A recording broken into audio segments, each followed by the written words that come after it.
मस्जिद के अवैध निर्माण पर पुलिस से भिड़े प्रदर्शनकारी, शिमला की शांत वादियों में पनपा आक्रोश। पहाड़ में अवैध निर्माण के खिलाफ धर्म युद्ध, मस्जिद के पास पहुंचे प्रदर्शनकारियों ने क्या किया? जिन मंत्री ने उठाया मस्जिद वाला मामला, उन्हें किससे पड़ी डांट? हिमाचल की सियासत में उबाल। यह तस्वीर शिमला की है, जहां बैरिकेडिंग तोड़कर प्रदर्शनकारी आगे बढ़ते हैं तो पुलिस उनकी झड़प हो जाती है। हजारों की भीड़ बस एक ही मांग पर अड़ी रहती है कि संजौली से अवैध मस्जिद हटाना होगा, हर हाल में सरकार को एक्शन लेना होगा। जब प्रदर्शनकारी रोके नहीं रुकते तो पुलिस उन पर लाठीचार्ज करती है, लेकिन इतने से भी बात नहीं बनती तो पानी की बौछार प्रदर्शनकारियों पर ठीक वैसे ही की जाती है जैसे पश्चिम बंगाल में प्रदर्शनकारियों को रोकने के लिए किया गया था। लेकिन हिंदू संगठनों की भीड़ पीछे नहीं हटती और धीरे धीरे उस मस्जिद के पास पहुंच जाती है, जिसकी 3 मंजिल अवैध रूप से बनाए जाने का आरोप है।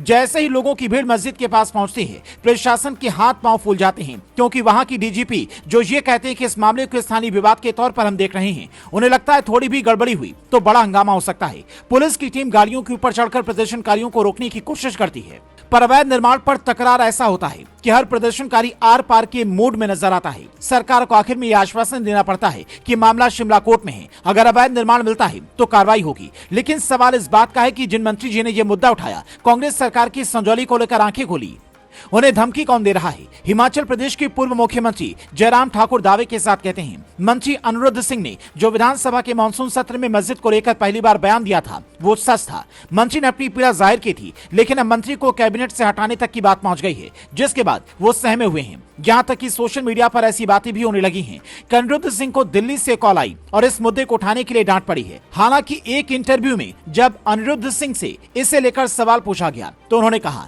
दिल्ली से कोई कॉल नहीं आई है, बस हिमाचल प्रदेश के मुख्यमंत्री सुखविंदर सिंह सुक्खू से इस मामले पर चर्चा हुई है। हिमाचल की कांग्रेस सरकार को यह लग रहा है कि प्रदेश बीजेपी से सियासी मुद्दा बनाना चाह रही है और प्रदर्शन को तूल दे रही है, जबकि प्रदेश बीजेपी के नेता इसे भावनात्मक मुद्दा बता रहे हैं। उनका कहना है कि सरकार को हर हाल में इस मुद्दे का सही समाधान करना ही होगा, क्योंकि मसला सिर्फ अवैध निर्माण का नहीं बल्कि सुरक्षा से भी जुड़ा है। मुझे लगता है इस मुद्दे की गहराई में जाना चाहिए और ये जो नई परिस्थितियां बनी हैं, इसके कारण क्या रहे और इससे लोकल डेमोग्राफी पे कितना फर्क पड़ रहा है।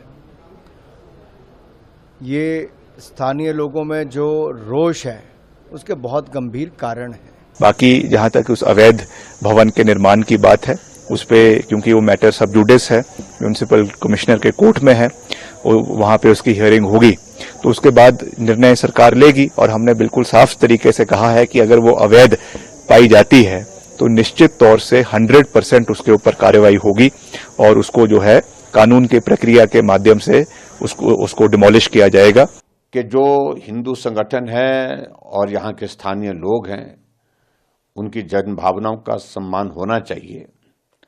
और साथ ही हम अपील किए हैं, पिछले कल भी किए हैं, आज भी हम कर रहे हैं कि हम शांति प्रिय ढंग से अपनी बात को रखें।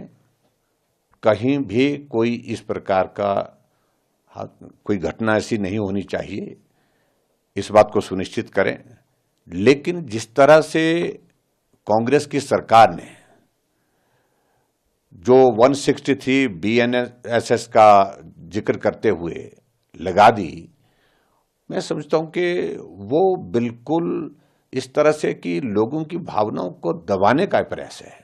अनिरुद्ध सिंह ने जब सदन में खड़े होकर यह कहा था कि इस इलाके में बहन बेटियों का चलना मुश्किल हो गया है, तो हर कोई यही कह रहा था ऐसे तो शिमला की शांति व्यवस्था भंग हो जाएगी। पर सवाल ये उठता है कि पूरी मस्जिद को हटाने की मांग क्या जायज है? जिस जगह पर मस्जिद बनी है वो वक्फ बोर्ड की जमीन कागजों में बताई गई है। हिमाचल प्रदेश के मंत्री का दावा है कि यह जमीन सरकार की थी जिस पर कब्जा हुआ। जमीन कब्जे की मिली तो बुलडोजर चल सकता है, यानी वक्फ बोर्ड इसे बचाने की लड़ाई लड़ेगा। प्रदर्शन कर रहे लोगों की डिमांड है कि हर हाल में मस्जिद हटाई जाए। भीड़ का गुस्सा देखकर ऐसा लग रहा है कि जैसे सरकार से निराश होकर ये लोग खुद एक्शन लेने को आतुर हैं। तस्वीरें देखकर ऐसा लगता है कि जिससे पहाड़ में अवैध निर्माण के खिलाफ धर्म युद्ध शुरू हो गया है और अब इंतजार हर किसी को सरकार के एक्शन का है, क्योंकि मामला सिर्फ विवाद का नहीं, दो समुदायों से जुड़ा है। इसलिए पुलिस और यह सरकार सबको फूंक फूंक कर कदम रखना होगा।